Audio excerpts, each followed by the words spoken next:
there are so many different types of Jews. I mean, we should all be represented. Maybe the publishers will key into the fact that we're recognizing diverse books and will encourage their authors to write more of them.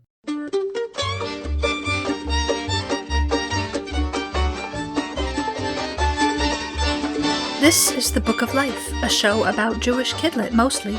I'm Heidi Rabinowitz.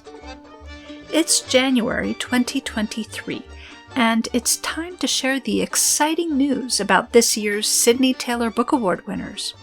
But before I do that, I want to remind you that America's school and public libraries are under attack right now by book banners who are trying to preserve white, straight Christian dominance by suppressing diverse books. As we learned in my June 2022 podcast episode, Unite Against Book Bans.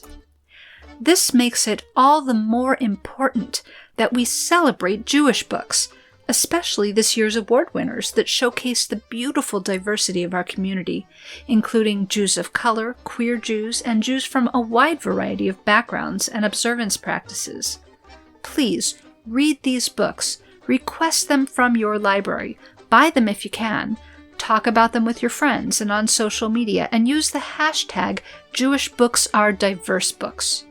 For even more Jewish kidlit titles that you can champion, check out my completely unofficial 2023 Sidney Taylor Book Award shortlist at bookoflifepodcast.com. I'm pleased to learn that the real Sidney Taylor Book Award Committee agreed with many of my picks. Now, let's talk about the awards. The Sidney Taylor Book Awards are presented to the best Jewish children's and teen books by the Association of Jewish Libraries each January. They're sponsored by Jo Taylor Marshall, daughter of the author Sidney Taylor, who created the beloved All of a Kind Family series. The 2023 winners were announced at the American Library Association's Youth Media Awards event on January 30th, 2023. Here is my conversation with Martha Seif Simpson, chair of the Sidney Taylor Book Award Committee.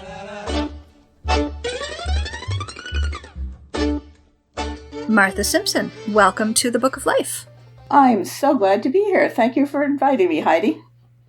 I'm very thrilled to have you here because it's time to reveal the winners of the 2023 Sidney Taylor Book Awards. We've got the three age group categories: picture book, middle grade, and young adult. Let's start with the gold medalists for all three categories, and then we can move on to honors and notables. What book was the winner in the picture book category? All right. The winner is The Tower of Life, How Yafa Eliar Rebuilt Her Town in Stories and Photographs by Chana Stiefel, illustrated by Susan Gall, published by Scholastic Press, an imprint of Scholastic Inc.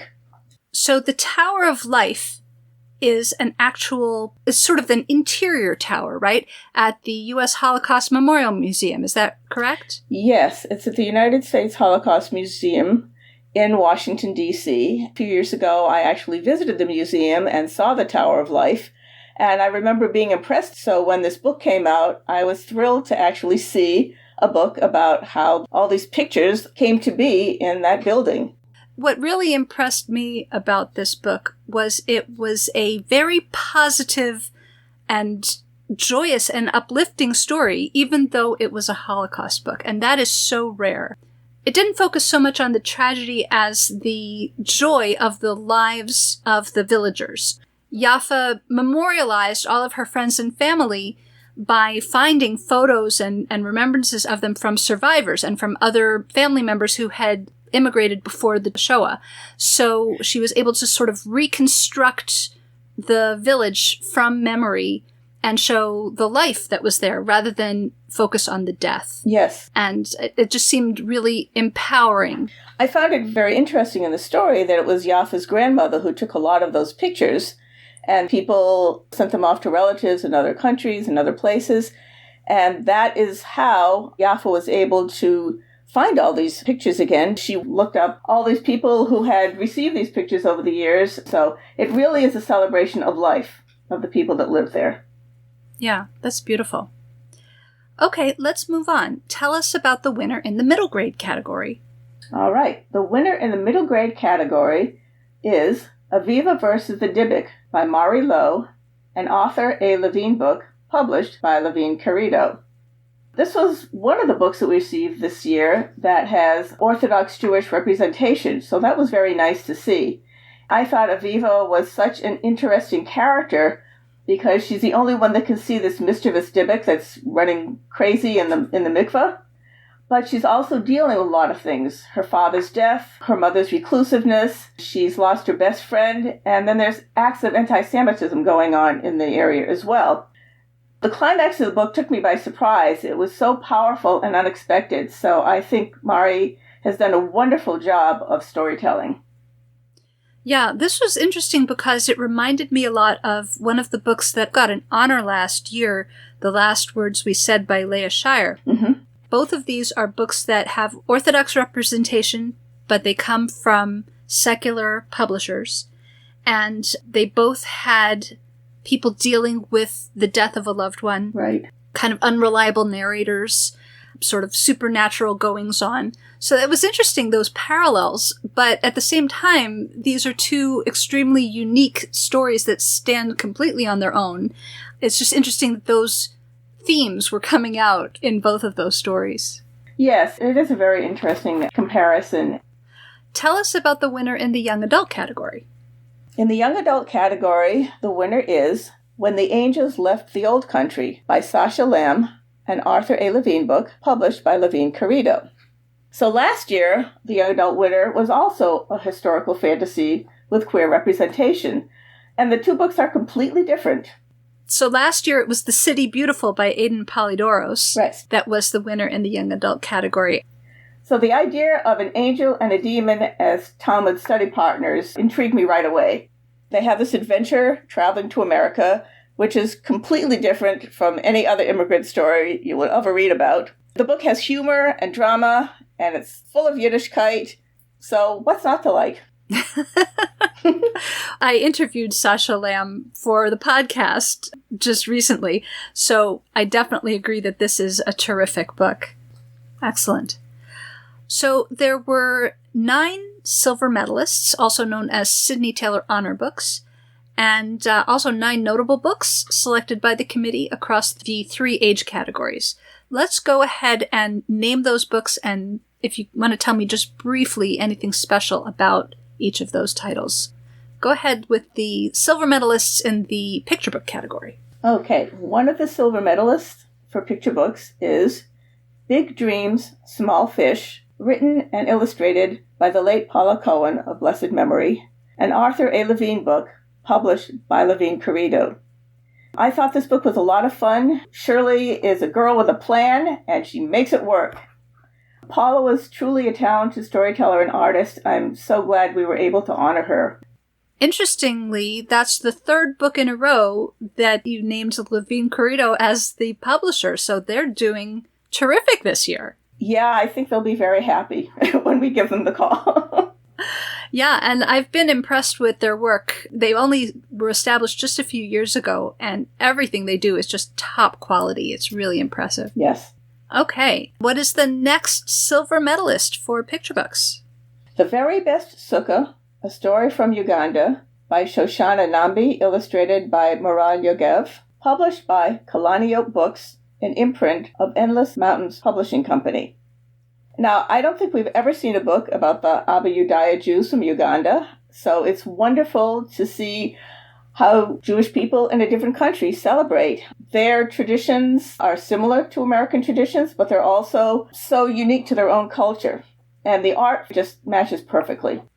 Well, I definitely agree that this is a top-notch book. As you may remember, I interviewed Shoshana Nambi about this title, so I'm really excited that she's getting this recognition.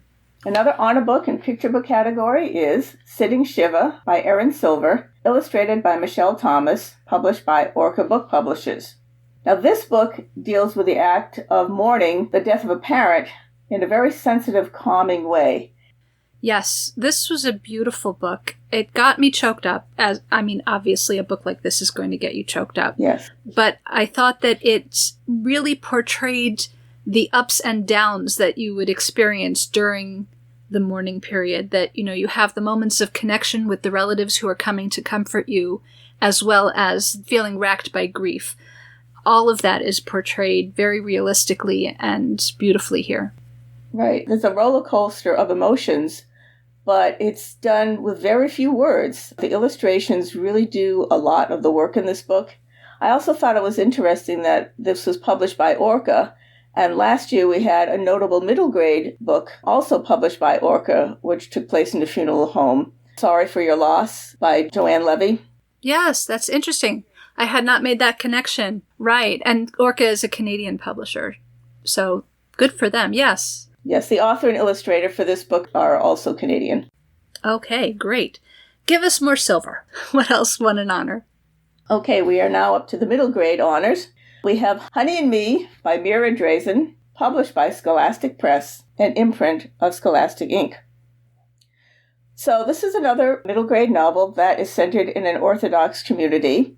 Excellent. So this is very exciting that we're starting to see so much Orthodox representation. Also, that this one is not about anti-Semitism. You mentioned that there is some anti-Semitism that Aviva has to deal with in Aviva versus the Dybbuk. Mm-hmm. This one is just a completely peaceful, ordinary day-to-day kind of school story, friendship story. Mm-hmm. So it's very normalizing. Yes, nicely done story. Okay, we have Blackbird Blue Road by Sophia Pasternak, published by Versify, an imprint of HarperCollins Publishers. So author Sophia Pasternak is on a roll. This is her third honor. This story is also a fantasy that takes place in a faraway land, but it's completely different from her two Anya books. This one has a main character named Ziva, who's another strong female character, and her determination to save her brother Pessa, who is dying of leprosy, will keep kids reading. It's a kind of quest-type story that really grips the reader.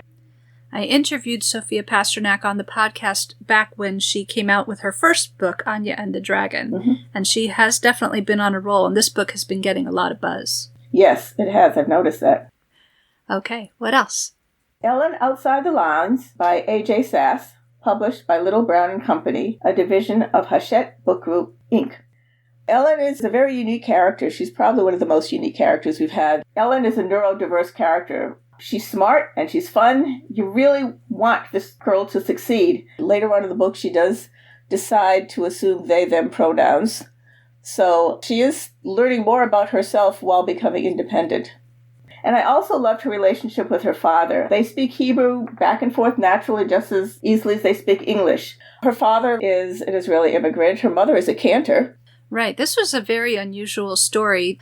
Ellen is, as you say, very smart, and she's dealing with friendship issues at the same time as learning to be more independent, breaking out of her shell, dealing with new experiences, which as a autistic child is difficult for her. Right. And the relationships are so interesting. She has that immigrant dad, and then she has a friend in the, there's a whole school group going to Barcelona, and one of the other students is non-binary. Yep. It sounds like a lot. It sounds like an author who's trying to just stuff as many issues as they can into a book, but it doesn't feel that way at all. It all feels extremely natural. Okay, let's go on. I know we still have some more silvers to talk about. Okay, we're heading to the young adult honor books now. And we have My Fine Fellow, A Delicious Entanglement by Janique Cohen, published by Harper Teen, an imprint of HarperCollins Publishers. So this is the culinary version of My Fair Lady. The chapter titles even reference some of the songs in the musical. I could totally see Elijah Little as the Jewish street urchin who wants to become a master chef. And I can see Helena Higgins as the pompous young lady who wants to show him off. So you can think of this as an 1830s imagining of those chef battle shows you see on TV these days. What I thought was so interesting about this book is that in order to do a gender bend on My Fair Lady, they also had to basically do some world building because women at that time and place would not be empowered to experiment with some street urchin and try to raise him up. They wouldn't have had that agency. Right. Janique said that she created the whole idea of culinarians. I mean, she made up that whole thing. And then she built up her characters to fit into that world. You're right. Right. The author had to invent a situation in which there were certain professions that women were following and in which they could rise through the ranks and be considered experts so that she could create a Henry Higgins type of character who would be the top of their field and have a reason to be a know-it-all and want to teach somebody else as an experiment. So she really had to create that situation in order to have this story be possible. And it's fascinating the way she did that. Mm-hmm. Okay. Young Adult Silver. Some Kind of Hate by Sarah Dara Littman, published by Scholastic Press, an imprint of Scholastic Inc.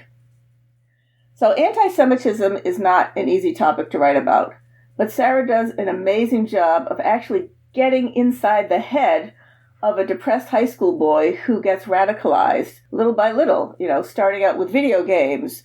He meets these white supremacists online, and it goes from there. It's a real eye-opener. I think it would probably be a good idea if high schools required kids to read this with discussions to go along with it, because it's a very heavy topic. Yeah, I interviewed Sarah Dara Littman for the podcast. I'm happy to see that we agree on some of the top quality books coming out recently. Yes. I think that the book serves as a really good warning and lesson on the signs to look for to help people avoid that kind of situation. Yeah, exactly. I mean, she, identifies some of the code words that are used. It is worthy of a lot of discussions. Yes, and I believe she's put some resources on her website to help people with that. Yes. Okay, we have one more silver. 8 Nights of Flirting by Hannah Reynolds, published by Razorbill, an imprint of Penguin Random House.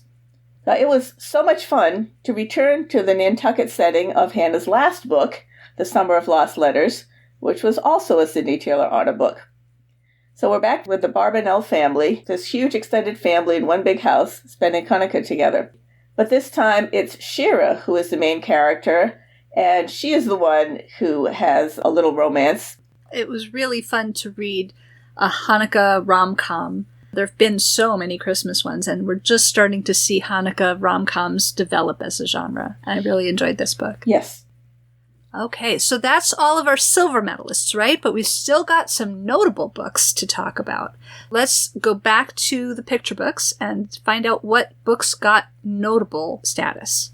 Okay, we had 4 notable picture books, and one of them is Tia Fortuna's New Home, A Jewish-Cuban Journey by Ruth Behar, illustrated by Devon Holdsworth, published by Alfred A. Knopf, an imprint of Random House Children's Books, a division of Penguin Random House.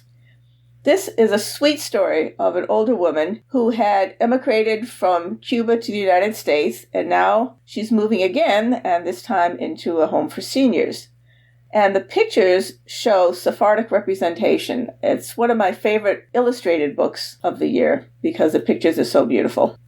Well, living in Florida as I do, I appreciate stories that take place in Florida. I really liked the Miami setting, the evocation of the beach life.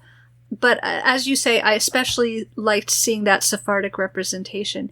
And I do want to make sure that listeners understand that Cuban Jews are not necessarily Sephardic. In this case, yes, but it's not the same thing. As we learned from my recent interview with Bridget Hodder and Sarah Arowesti, the episode that we called It's Always a Party with a Sephardi, they did point out that those two things should not be conflated. But in this case, she is Cuban and she is Sephardic, and it's a beautiful story about accepting change and going with the flow and just finding joy wherever you can. Right, and I think there's a fun element in the book that kids might like, is there's this little yellow bird that appears in a lot of the pictures. And I know when my kids were little, they would look for characters that recurred from one page to another. And so I think this is kind of a fun thing for kids to go through it and look for the yellow bird in all the pictures, too. Oh, I hadn't noticed that. Thanks for pointing that out. Okay. We have Madame Alexander, the creator of the iconic American doll, by Susan Goldman Rubin, illustrated by Sarah Dvorak, published by Fywell and Friends, an imprint of Macmillan Publishing Group. So this year we received a few books about women inventors, and this one was my favorite. I think children will be fascinated to learn that dolls used to be made out of china that broke very easily. So someone had to come up with the idea to make dolls that kids could actually play with. Madame Alexander was the person to do that. I completely missed this one. I try to keep tabs on what Jewish books are coming out every year, and I was completely unaware of this book. But I should have been keeping better tabs on Susan Goldman Rubin. She actually won the Sidney Taylor Book Award in 2012 for a biography of Leonard Bernstein called Music Was It. So I'm glad to see that she's keeping up the good work. We also have Shoham's Bangle by Sarah Sassoon, illustrated by Noah Kellner, published by Car-Ben Publishing, an imprint of Lerner Publishing Group. This is a refugee story, but it's an unusual one because the characters are leaving Iraq to go to Israel, and that's a scenario we haven't seen before. It's deftly handled, and it features a clever Nana. I'm always in for books with a clever Nana. Well, I'm actually planning to interview Sarah Sassoon, so that's going to be on the podcast in the future. And I was very happy to see that Mizrahi representation. Yes. Then we have Raquel's Seder by Joel Edward Stein, illustrated by Sarah Ugalati, published by Car-Ben Publishing, an imprint of Lerner Publishing Group. Well, how do you explain the Spanish Inquisition to young children? It's not an easy topic. But this Passover story does that in a way that children can understand it. Right. Similar to The Gold Medalist, Tower of Life, this is a book that takes one of the major tragedies in Jewish history and instead focuses on Jewish empowerment in relation to that tragedy. So here we've got the Spanish Inquisition, but this family is finding workarounds so that they can maintain their Jewish identity safely. Yes. Okay, I think that brings us up to the middle grade notable titles. Excellent. So we have Alias Anna, a true story of outwitting the Nazis by Susan Hood with Greg Dawson, published by Harper, an imprint of HarperCollins Publishers. And this was the other of the two Holocaust stories that we honored this year, and it's also one of 3 books in verse that we honored this year.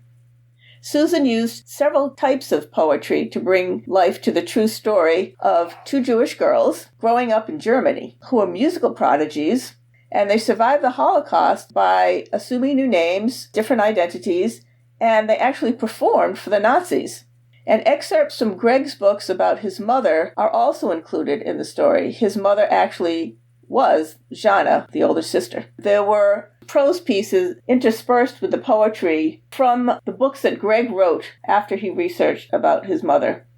Okay, excellent. So we have The Woman Who Split the Atom, The Life of Lisa Meitner, written and illustrated by Marissa Moss, published by Abrams Books for Young Readers, an imprint of Abrams. So German Jewish scientist Lisa Meitner spent her life as a chemist being overshadowed by men who kept taking the credit for all her work. But in spite of that, she survived 2 world wars and made lots of discoveries, including one that ended up finishing World War II.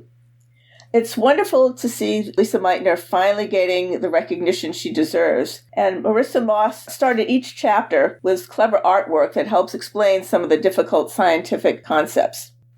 Wonderful. All right, 2 biographies in a row. Right. Do we have another biography coming up? This is absolutely not a biography. This is The Prince of Steel Pier by Stacy Nakowitz, published by Car-Ben Publishing, an imprint of Lerner Publishing Group. I am not a big fan of gangster stories, but this one is a hoot. Joey is spending the summer during the 1970s in Atlantic City in a resort run by his Jewish family. All he wants to do is play skee-ball all day, but somehow he gets noticed by the local mob boss and experiences the craziest summer ever after the mob boss hires him to keep track of his daughter. It's a lot of fun, a lot of crazy situations, and you get to see what Atlantic City used to be like back in its heyday, just before all the casinos moved in. Right, before the casinos. I really liked that this story took place in Atlantic City, one, because it's a setting that we have not really seen, probably in kids' books in general, certainly not in Jewish children's books, and then personally, I like the connection because my dad used to spend his summers in Atlantic City as a kid, and so I've always heard about that as sort of a destination for Jewish families. All right, terrific. What else do we have as notables? We have 2 young adult notables. The first one is Ethel's Song, Ethel Rosenberg's Life and Poems by Barbara Krasner, published by Calkins Creek, an imprint of Astra Books for Young Readers. This is another nonfiction book written in verse. So most people today probably don't know about the tragic story of Ethel Rosenberg, who was falsely accused in the 1950s of being a communist spy. This book is a very sympathetic telling of her life, and it's beautifully written in a way that people can understand how she felt. It's from her point of view, and also how she ended up being betrayed. Very important book, I think. Okay. And that's exciting because Barbara Krasner is a past member of the Sidney Taylor Book Award Committee. Mm-hmm. So it's nice that that has come around to her receiving this recognition. Yes. Okay, and our last book is The Ghosts of Rose Hill by R.M. Romero, published by Peachtree Teen. And again, this is the 3rd novel in verse that we recognized, but this time it's a fantasy. Ilana Lopez is a biracial Jewish girl, and she's living with a relative in Prague. She finds an abandoned Jewish cemetery and starts cleaning it up and becomes involved with ghosts. Yes, this one was very creepy. There was the, I guess he was sort of a river demon. Right, who was keeping the ghosts trapped for his own nefarious purposes, and he wants to recruit Ilana. Right. Yeah, it's quite creepy, and also kind of a romance. She's basically in love with a ghost teenage boy. Very unusual, interesting setting, and a nice little splash of diversity in there because she is a Latinx Jew. One of the committee members brought up the fact that when you saw the story was taking place in Prague, you're going to think, oh, there must be a golem in the story. But it isn't a golem this time. They had ghosts and river demons. Yeah, well, that is very unusual to have a story that takes place in Prague and has no golem. So that in itself makes it unique. Exactly. Okay, now we've heard about all of the books. This is a wonderful selection. I did some number crunching just for fun. Mm-hmm. And I came up with some stats about the themes in the 21 recognized books that we've got this year. So 52% of them, 11 books, take place outside of North America, at least partially, and from various places, as you just pointed out, Prague, the story that takes place in a school trip to Barcelona. We've got the one from Uganda. Raquel Seder was in Spain. Right, Spain during the Inquisition as well as Barcelona during contemporary times. Right, the woman who split the atom was Germany for most of the book. Right. Oh, and the story of Shoshan's Bangle from Iraq. Right, from the Middle East, right. Going to Israel. Yes. Yes. Okay, so that's an interesting trend this year. There were 29%, 6 books were non-Ashkenazi representation. I think that's probably a record, right? And many kinds. There were Sephardic representation, Mizrahi, Abi Yudaya, and it's wonderful to have the diversity of Judaism showcased in this way. Do you think that this is itself a new trend? And beyond those recognized, did you see other submissions with non-Ashkenazi representation? Yes, I did. We had a book with Persian representation. Oh, right. A Persian Passover by Atan Basseri. Right. It was on the holiday highlights list from AJ Elf in the spring. Right. Mm-hmm. I would love to see this as a trend. There are so many different types of Jews. I mean, we should all be represented. Maybe the publishers will key into the fact that we're recognizing diverse books and will encourage their authors to write more of them. Well, I'm sure the award can only help. Right. 4 books, 19%, were biographies. 4 books, 19%, had a Lower East Side setting, at least partially. So that is something that we would expect, but maybe that's even lower than usual. Right. We had 3 fantasy books. It's 14%. 3 novels in verse, as you pointed out. That's 14%. We had 2 books each, 10% each, for queer representation, contemporary Orthodox representation, and for Holocaust. Mm-hmm. So that was the breakdown that I was looking at. Of course, you could categorize them in other ways. Right. So I wanted to mention that I am really happy that out of the 21 books being recognized, only 2 are related to the Holocaust. That's a lot better than last year's 25%, and a lot better than the 50% figure that we tend to see with half the Jewish Kidlit each year being related to the Holocaust. Did the committee make a conscious effort to recognize books about Jewish joy instead of trauma? I don't think we did. The point of fact is that I don't think we received as many Holocaust books this year as in past years. We did receive several books that took place during World War II, but they didn't really have much Jewish representation in them. And I think publishers have to get over the idea that just because it takes place during World War II, it is therefore a Holocaust book. It is therefore going to be something that would be eligible for consideration by the Sidney Taylor Book Award Committee. This year, I think we just got a lot more books of varying settings, and those are the ones that we choose from. Okay, well, that's an exciting development because anybody who's listened to this podcast for a while knows that I feel strongly that we need to branch out and not focus so much on the Holocaust because it's just out of balance. What other trends are you noticing besides those that we've talked about? Trends that I notice a lot: Jewish communities holding together, smart women and girls, neurodiverse characters. I mean, we recognize Ellen Outside the Lines, but there were other books that we had received as well that have neurodiverse characters. Last year, we had one book with a Dybbuk that was a winner, The City Beautiful. And this year, both the middle grade and the young adult books had Dybbuks. That's interesting. Mm-hmm. You know, we're so used to seeing Gollum stories, and now I guess Dybbuks are the new hot thing. Well, we're still getting Gollum stories. None of them made our list this year, but I think there's always going to be Gollum stories. In the pool of submissions, you had even more Dybbuks than just these that were recognized? We actually did have a couple more. And Golems as well? And Golems as well. Wow. Well, this is very exciting. As always, it's so cool to see the way that the literature is just expanding to embrace more and more identities. Books are catching up with reality to show that Judaism is extremely diverse. That's wonderful. Right. If listeners want to find out more about the Sidney Taylor Book Award or to get a list of winners, where can they find that information? On the Association of Jewish Libraries website, jewishlibraries.org.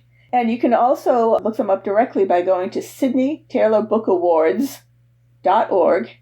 Right. That is plural. That is Sidney Taylor Book Awards with an S. There's going to be a list of this year's winners, annotated list of all of the winners ever since 1968, which will include gold, silver, and notable from 68 through this year. The press release that describes everything that's going on, so you can get full information at that website. In the past several years, the winning authors and illustrators have been part of a Sidney Taylor Book Award blog tour, which is basically a virtual book tour. Mm-hmm. Will that be happening again this year? Yes, we will get that organized.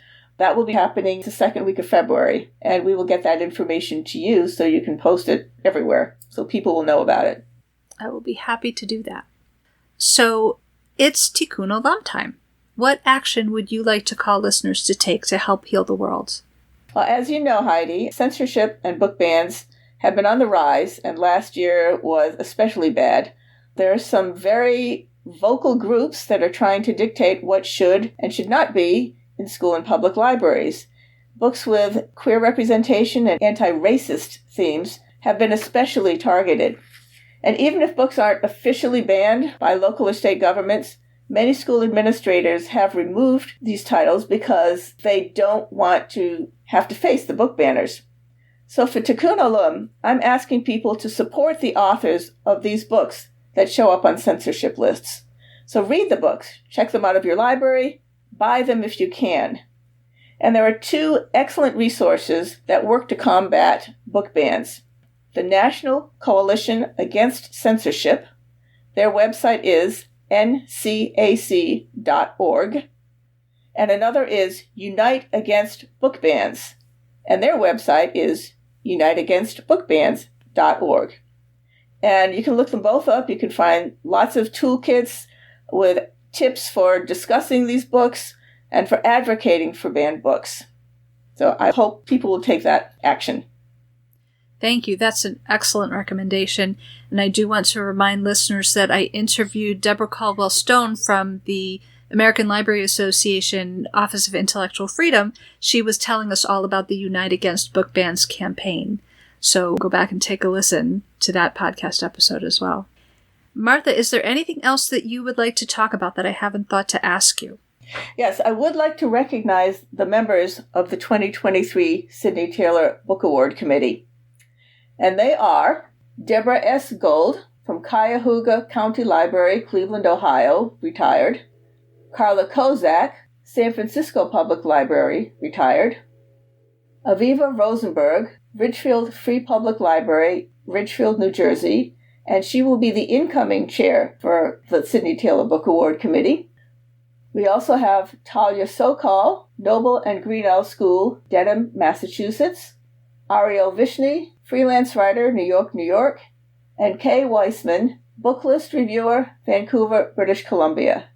And of course, I want to thank Rebecca Levitan, my mentor. She was the past Sidney Taylor Book Award Committee chair before me, and she has been valuable help during these 2 years as my chair. And of course, I want to thank Jo Taylor Marshall. She's a delightful person, and we're so glad that she has been supporting this award all these years. Yes, thank you, Jo. Actually, that reminds me that many, many years ago, I interviewed Jo Taylor Marshall for the podcast, because this podcast has been going on since the dawn of time. She's a snowbird, so I interviewed her here in Florida quite a while back. So I do want to just mention, speaking of all things Sidney Taylor, that the Sidney Taylor Schmooze is the mock award blog that reviews Jewish books year-round. Of course, on that blog, we get very excited about the real award as well as the mock awards. You can go to SidneyTaylorSchmooze.com to see the recent winners of the 2023 mock Sidney Taylor Award, chosen by popular vote. And then we'll also, of course, post the real winners there as well. Martha, thank you so much for speaking with me, and Mazel Tov on a job well done with your committee choosing such excellent titles. Thank you. It's been a joy to be on the committee. Happy to see all these wonderful books being added to libraries everywhere, and I know the committee will do great work this year as well. Hi, this is Sarah Sassoon, author of Shoham's Bengal. I'll be joining you soon on the Book of Life podcast. I'd like to dedicate my episode to my grandparents and all 120,000 Jews who had to leave Iraq in 1950-51 with Operation Ezra Nehemiah to Israel, and also to their descendants who will continue their legacy.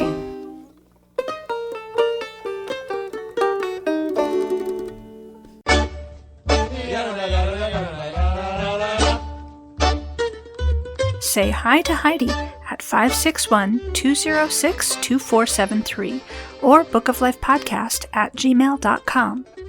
Check out our Book of Life podcast Facebook page or our Facebook discussion group, Jewish Kidlit Mavens. We are occasionally on Twitter too at Book of Life Pod. Want to read the books featured on the show? Buy them through bookshop.org/shop/bookoflife to support the podcast and independent bookstores at the same time. You can also help us out by becoming a monthly supporter through Patreon. Additional support comes from the Association of Jewish Libraries, which also sponsors our sister podcast, Nice Jewish Books, a show about Jewish fiction for adults. You'll find links for all of that and more at bookoflifepodcast.com. Our background music is provided by the Freilach Makers Klezmer String Band. Thanks for listening, and happy reading!